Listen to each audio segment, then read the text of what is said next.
Olá, amigos e amigas do Pode Saber. Estamos aqui para mais um Recordando Chico Xavier. Desta feita, daremos divulgação às palestras dos amigos de Chico Xavier, realizadas nos encontros nacionais dos amigos de Chico Xavier e sua obra. Este encontro que teve a sua gênese em 2007, no Confraternar de Uberaba, quando, por acaso, entre aspas, nos reunimos vários dos amigos de Chico, e naquela ocasião, sentindo falta da presença física do querido amigo e médium, do extraordinário amigo do Espiritismo com Jesus e Kardec, tivemos a reunião de ideais, a reunião de pensamentos para o estabelecimento de um encontro anual em que pudéssemos nos lembrar de seus exemplos de amor e renúncia em favor do Evangelho renovado. Em 2008, começamos essa empreitada coletiva, sempre no ideal de trazer para o público espírita cristão e para o público que ama e que respeita o cristianismo redivivo, o lema de Chico Xavier, que é abrir as portas gratuitamente, sem cobrança de taxa, sem cobrança de inscrições, para que pudéssemos nos reunir anualmente. A partir então de agora, traremos as palestras realizadas nos encontros nacionais dos amigos de Chico Xavier e sua obra.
Nós temos a satisfação de apresentar o Flávio Musa Tavares, o filho do nosso inesquecível Clóvis Tavares.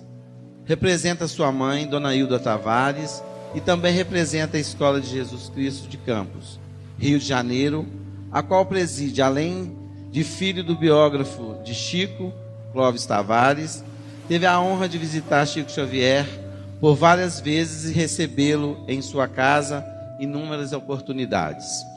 Publicou um livro de mensagens que o Chico psicografou de seu irmão Carlos Vitor, chamado A Morte é Simples Mudança, de Clóvis Tavares.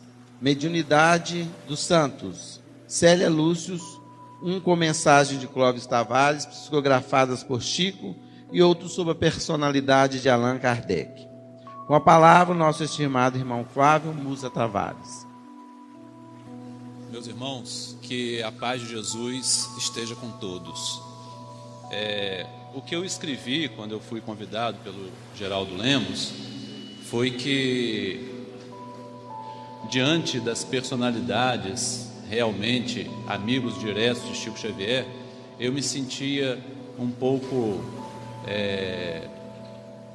peixe fora d'água, estranho no ninho, porque eu propriamente não fui um grande amigo de Chico Xavier. Eu sou filho de um grande amigo, porque o meu pai quando escreveu em 1967, 30 anos com Chico Xavier, em 87 ele republicou o livro com o prefácio 30 anos com Chico Xavier ou meio século com Chico Xavier. E, de uma certa forma, foram 50 anos de uma amizade profícua, que resultou em muitos trabalhos espirituais. E eu quero apenas declarar aqui que o que aproximou Clóvis Tavares de Chico Xavier foi o fato de meu pai, antes de se tornar espírita, ele ter tido uma noiva com quem ele viveu um ideal político que não era em nada religioso, e que em 1935 essa sua noiva, Nina Aroeira, ela desencarnou.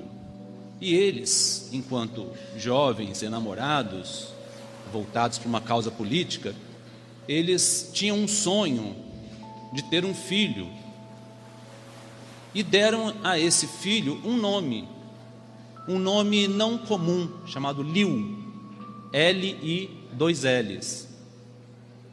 E inclusive recortavam recortes de revista com um retrato de um marinheirozinho, que ela chamava carinhosamente em inglês de Our Little Sailor.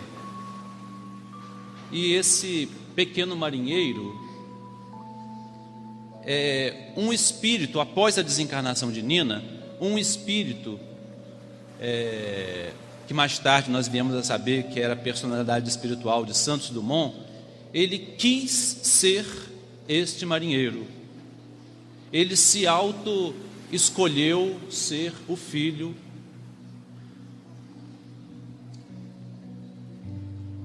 de Nina Aroeira. E a partir de 44, ambos começaram a enviar, através de Chico, as mensagens ao meu pai.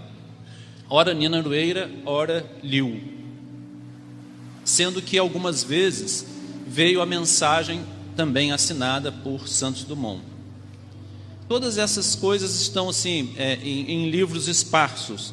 Estão no 30 anos com Chico Xavier, sem muitas denominações, sem muitas explicações, e estão no livro Novo Céu e Nova Terra, que são livros, foi um livro esgotado, que nós fizemos uma edição limitada lá em Campos, relembrando os 70 anos da desencarnação de Nina, e estão no livro A Morte é Simples Mudança, que o nosso companheiro falou aqui, que foi um livro editado pela Madras, pelo nosso saudoso Eduardo Carvalho Monteiro, e que após a desencarnação do Eduardo, nós não tivemos mais acesso a introduzir algumas modificações que se fizeram necessárias. Mas o fato mais espetacular, surpreendente, único talvez na história da psicografia mundial, foi que Chico, após psicografar as mensagens do pequeno marinheiro, do Liu, ele mesmo, o próprio Liu, reencarna já em 1956, quando meu pai casou-se com minha mãe, Hilda, e tem o nome de Carlos Vitor, que, por sua vez, é um episódio que é contado por minha mãe numa entrevista ao Oceano, no DVD Chico Xavier, inédito. Ele vem com um problema que Chico havia dito: Clóvis, quando seu filho nascer, ele vai ter um pequeno probleminha, que foi causado, perdoe, foi causado pela corda com que Santos Dumont suicidou-se. Mas Carlinhos nasceu perfeito. E Chico perguntou ao papai: como foi que ele nasceu? Nasceu tudo bem. Então Chico: olha, então o plano espiritual mudou de planos, não encontrou a genética necessária aos problemas físicos com que eles me avisaram que ele ia nascer. Só que isso durou até 9 meses, quando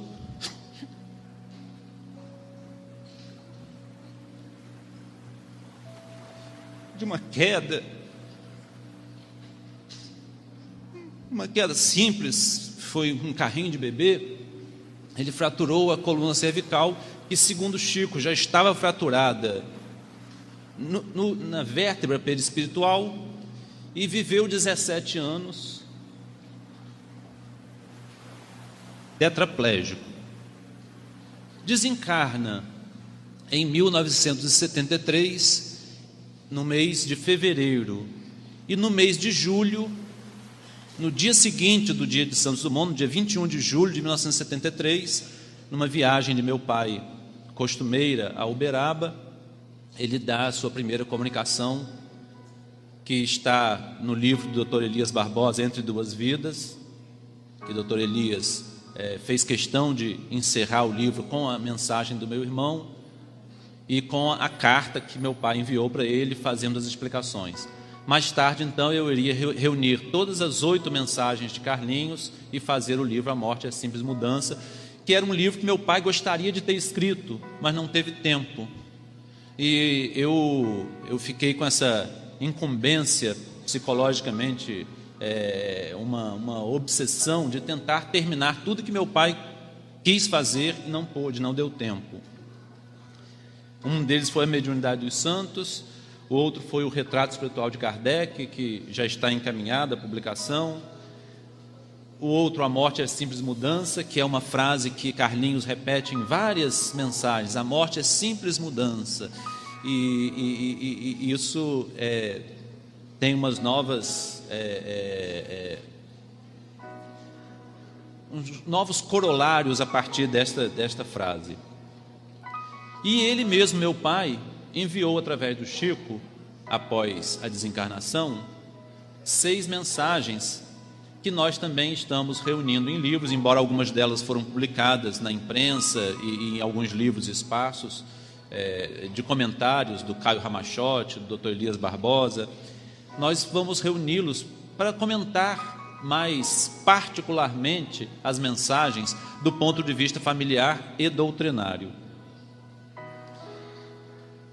Mas o fato que mais me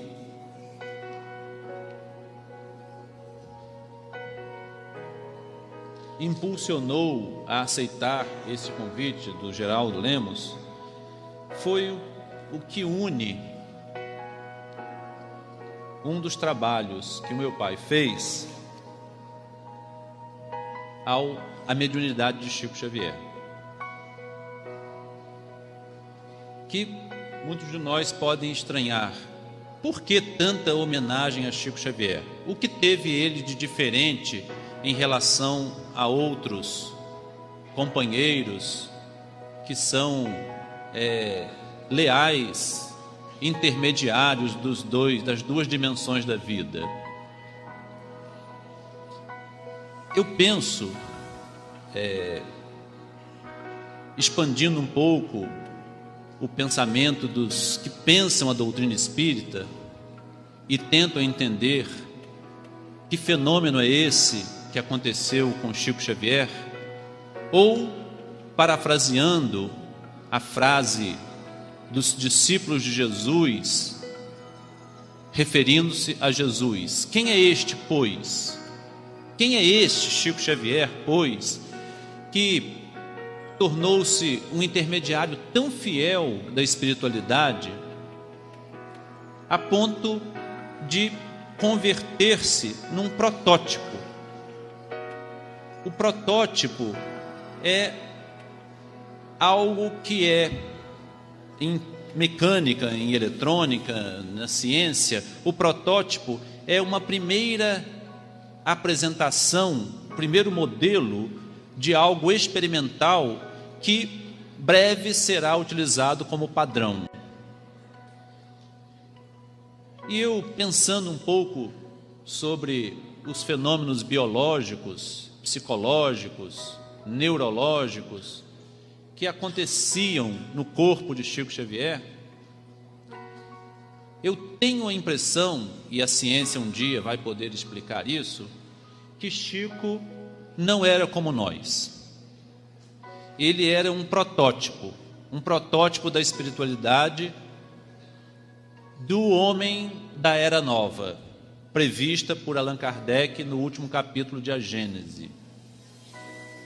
Esta Era Nova que está povoando as mentes de tantas pessoas preocupadas com as crianças diferentes que estão nascendo hoje, com a inteligência diferenciada, com a vontade diferenciada, com o vigor diferenciado que as torna hiperativas e hiperreativas.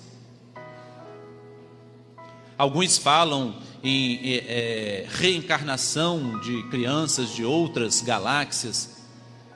Pessoalmente, parece-me que essas extrapolações ainda são um pouco perigosas. Mas uma extrapolação que não seria perigosa seria dizer que o protótipo dessa nova humanidade, que será a humanidade comum na Terra, humanidade essa prevista por Joel, pelo profeta Joel, no Antigo Testamento: vossos filhos e vossas filhas profetizarão. Então todos seremos médiuns. O cérebro hipermídia, o cérebro banda larga, será o cérebro dessa humanidade do terceiro milênio, que ainda não está plenamente povoando a Terra. A Terra ainda está povoada por remanescentes que ainda tem no seu coração. Como todos nós ainda aqui nos sentimos assim, nós somos governados pelos instintos básicos da natureza humana, que são a ira e o medo. São instintos básicos que compõem o sistema básico de sobrevivência, que é o estresse, é a reação de luta e fuga, é a natural. Se alguém, como Chico Xavier, ele é governado por um sistema instintivo, do qual não participam nem o medo e nem a raiva, se ele podia sentir-se orgulhoso, vaidoso e injusto sem ser, e parafraseando também o grande pensador Pascal, ele dizia que só havia dois tipos de homens: os justos, que se consideram santos, e os os justos, que se consideram pecadores, e os pecadores, que se consideram justos. Chico certamente era um desses justos que se considerava pecador. E todos nós ainda estamos labutando através da roda das reencarnações para nos depurarmos de nossas imperfeições, através das imperfeições da carne, para que essa espiritualidade se torne natural na nossa biologia. Chico já trouxe essa pureza, essa candura, essa doçura na sua natureza biológica. Ele não fazia esforço para perdoar. O perdão estava intrínseco, era instintivo nele. Ele não fazia esforço para humilhar-se, para ser modesto, porque a modéstia já fazia parte da sua natureza. Por exemplo, Chico jamais diria, no momento de indignação, uma frase como essa: você sabe com quem você está falando? Porque se nós formos feridos em nosso amor próprio, nós podemos, num momento de descuido, proferir essa frase, porque nós vamos sentir que a nossa estima, que a nossa autoestima foi ferida. Chico viveu exatamente o que se pensava ser o Consolador, porque a consolação muitos hoje confundem com conforto, com massagem do ego, com melhora de autoestima, com sentir-se bem.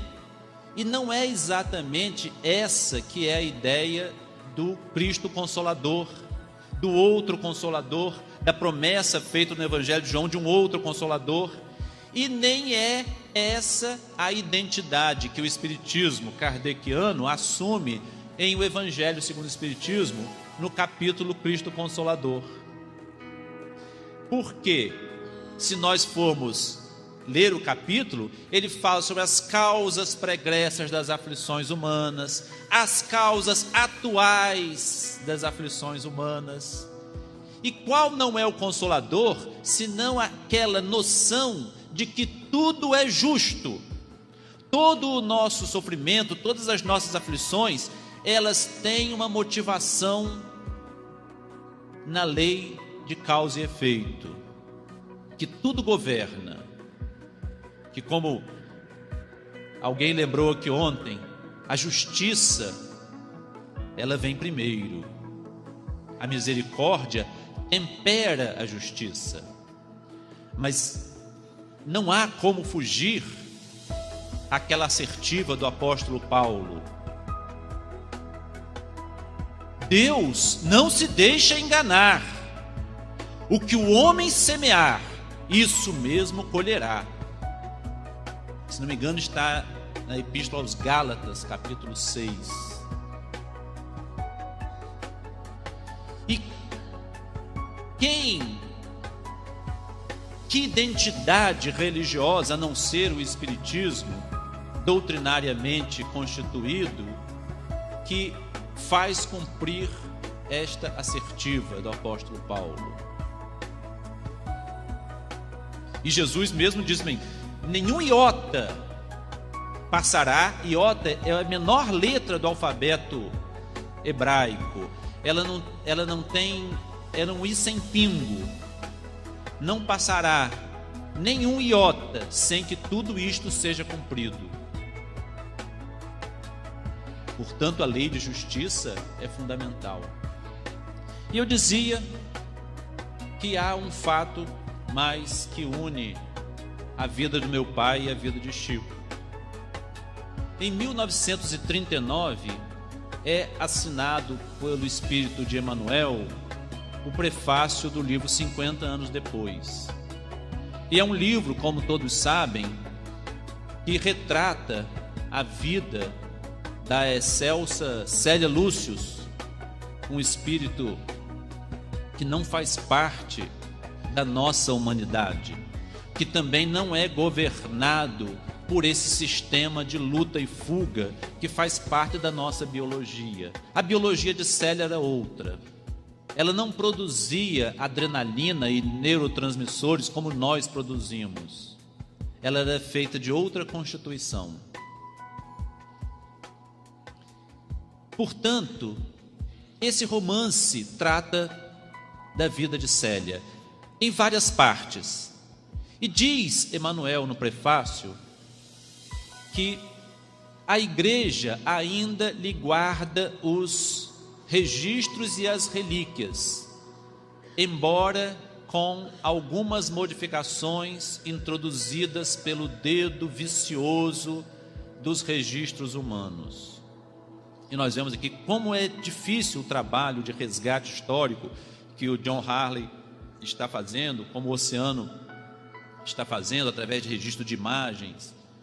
Só que Chico, ele, através de sua antena hipermídia, ele adentrou em espaços virtuais absolutamente inacessíveis na década de 30, principalmente em se tratando de um operário humilde, um escriturário de uma fazenda, de um ministério, que passava 8 horas ou mais no serviço da datilografia, no serviço burocrático da fazenda, perdia um tempo razoável, como Oceano e eu constatamos, no caminho de Pedro Leopoldo até a Fazenda Modelo. Quando ele percorria esse caminho de charrete, talvez gastasse menos tempo, mas nós sabemos que muitas vezes ele percorreu esse caminho a pé. Então, são mais horas que ele perdia durante o dia. Os afazeres domésticos de sua casa, os problemas que não eram poucos, problemas advindos da dificuldade financeira, das dificuldades materiais que eles viviam, que também não eram poucos, que também lhe roubavam tempo. Digamos que ele tivesse tempo de escrever, mas como ter acesso a arquivos históricos, registros, que não se encontrariam naquela época facilmente, nem em Belo Horizonte, talvez nem no Rio de Janeiro, nem em São Paulo. Quem sabe algum bibliófilo em Roma poderia ter acesso à Biblioteca do Vaticano e encontrar os registros da vida de uma religiosa católica que foi canonizada possivelmente no século VII sob o nome de Santa Marina e venerada principalmente na cidade de Veneza da Itália, onde estão os seus restos mortais. Pois em 1941, 2 anos após o lançamento do livro, 50 anos depois, meu pai, que fazia pesquisa sobre a vida dos santos, porque ele escrevia um trabalho em que ele resgatava a mediunidade na vida dos santos católicos, mediunidade legítima, de psicografia, de clareaudiência, clarividência, fenômenos físicos, e encontrou um livrinho, um pequeno livro, uma brochura em espanhol, cujo título era Santa Marinha, com aquele tiozinho em cima do N, Santa Marinha. Ele, como pesquisava tudo, ele retirou a brochura e começou a folhear. A página em que ele abre dizia que Marina estava no convento onde ela tinha sido introduzida pelo seu pai para proteger da maldade humana, e ela entrou num convento vestida de homem, mas foi acusada de adultério porque teve que fazer uma viagem a uma estalagem, e nessa estalagem a filha do estalajadeiro apaixonou-se pelo Frei Marinho, que não existia, que não era realmente um homem. Engravidou de um soldado romano, de uma legião romana, e acusou o Frei Marinho. Ele criou a criança e só mais tarde, após a sua desencarnação, é que vieram a descobrir que tratava-se de uma mulher. Então, em poucos anos, essa lenda se espalhou pelo Egito, já que isso teria ocorrido na cidade de Alexandria, onde exatamente o livro diz que isso tudo aconteceu. Espalhou pela Ásia, correu o deserto e foi parar no Líbano, onde algumas tradições dizem que tudo isso teria acontecido num convento no vale de Cadisha. Espalhou-se pela Europa.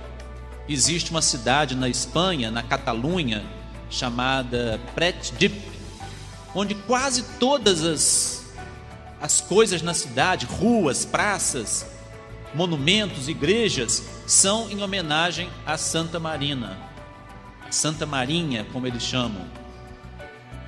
Mas ela era desconhecida no Brasil. Meu pai então toma aquele volume, compra alguns exemplares que havia na livraria, um sebo, entrega para Chico, entrega para o Dr. Rômulo, que todos nós sabemos era o pai de Célia Lúcio, e naquele mesmo ano, 1941, no livro dizia que a data consagrada a Santa Marina em Veneza era 18 de junho. E a partir daquele ano de 1941, todo mês de junho na Escola Jesus Cristo em Campos é dedicado a Célia Lúcius. E especialmente o dia 18 de junho, sendo que dia da semana for, há uma reunião pública extraordinária em lembrança da memória de Célia, onde são rememorados os fatos de sua vida. E há também um pedido do meu pai para que todos os frequentadores da escola releiam o livro no mês de junho. E releiam com um motivo especial, que no prefácio Emmanuel diz que uma bênção de Célia será enviada a quem ler estas páginas. E isso é um fato curioso, porque nós sabemos que Emmanuel, no livro 50 anos depois, é a personalidade do escravo grego Nestório, que nasceu na província grega de Éfeso, na Ásia, e ali teve contato na sua infância com grandes figuras do cristianismo nascente, entre elas Inácio de Antioquia, o presbítero Joanes e o grande João Evangelista. E pensava eu que João, que assistiu à cena narrada no livro de Inácio de Antioquia, de Jesus tomando uma criança ao colo e dizendo: quem não se assemelhar a esta criança não poderá entrar no reino dos céus. Quem sabe também o próprio João, já velho, não teria visto crianças, entre elas Nestório, correndo por entre o templo na hora das pregações evangélicas, e alguns dos presentes poderiam ter reclamado: quieto, fica quieto, não atrapalha. E quem sabe João tenha pegado também Nestório ao colo e tenha dito à assembleia, repetindo o seu mestre Jesus: não as impeçais, deixe que as crianças venham a mim, porque quem não se assemelhar a uma criança como esta, tomando Nestório, Emmanuel ao colo, não poderá entrar no reino dos céus. E o mesmo João teria escrito no Apocalipse uma bênção para todos que lessem o Apocalipse, fato esse repetido pelo Emmanuel, contemporâneo de João, em Éfeso. Ele viu como criança os últimos tempos da primeira geração do cristianismo, quando escreveu o prefácio de 50 anos depois. Então, colocaria eu no mesmo patamar de importância espiritual o Apocalipse de João e o livro 50 anos depois.